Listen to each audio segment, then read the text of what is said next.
বিয়ে বসতে হয়। আচ্ছা, বাবা দেখে বিয়ে বসতে হয়। বোন আখি দেখে নাই বাবার দিবস, বাবার একটা বউ বাচ্চা। হ্যাঁ আপু, দেখেই বিয়ে বসছি, কিন্তু দেখার পরও যে এরকম হবে সেটা তো আমি জানি না। আমি তো আর জ্যোতিষী না যে আমি আগে থেকে যদি জানতাম তাহলে কখনোই বিয়ে বসতাম না। ভাইকে আবার বিয়ে করবেন?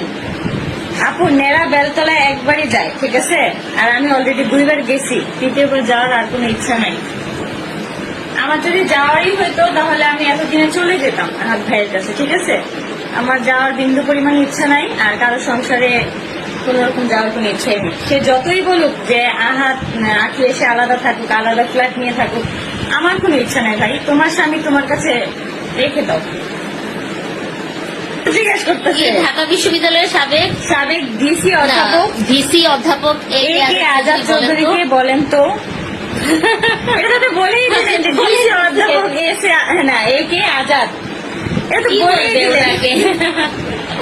ভুল করো না, ভুল করবেন না আপু, এটাই তো, এটা এখন বললেই তো আর কারোর সাথে, মানে যার সাথে একবার ডিভোর্স হয়ে যায় সে যদি আবার নিতেও চায়, সেখানে ইসলামের মধ্যে অনেক মানে নিয়ম কানুন আছে, ঠিক আছে, অনেক ঝামেলা আছে। আর আমি যেখানে সংসার করব না সেখান থেকে আমি যেহেতু এত কষ্ট পেয়ে চলে আসছি, সেখানে যাওয়ার কোনো মানেই হয় না আপু। আর মানুষ যায় ঠিক আছে, সেখানেও একটা ব্যাপার থাকে, মানে যেই রকম ভাবে পাশের বাসার মহিলা, আমি মানে লাইভে ডিরেক্ট আমি বলবো যে আমার সংসারটা ভাঙার পেছনে মূল দায়ী হচ্ছে ওই পাশের বাসার মহিলা।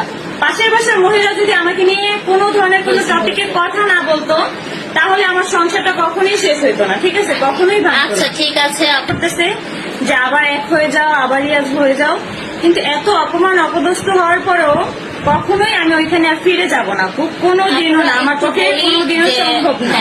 আপনাকে যে এত অপমান অপদস্থ করানো হলো, এত কিছু আমি ফেস করলাম, সেই জিনিসগুলো না সবাই কেমন যেন ভুলে যাচ্ছে, ঠিক আছে।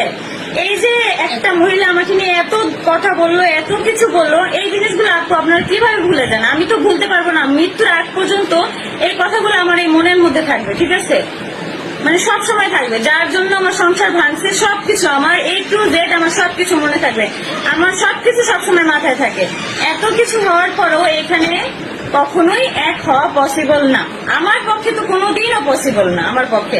সেখানে আমার ছেলের ভরণ পোষণের দায়িত্ব নেই আর না নেই, আমার ছেলের সাথে দেখা করুক আর না করুক, সেখানে আমার পক্ষে কোনোদিনও মানে সবকিছু মিলিয়ে মানে সবকিছু মেনে নেওয়া কোনোদিনও পসিবল না, কখনো।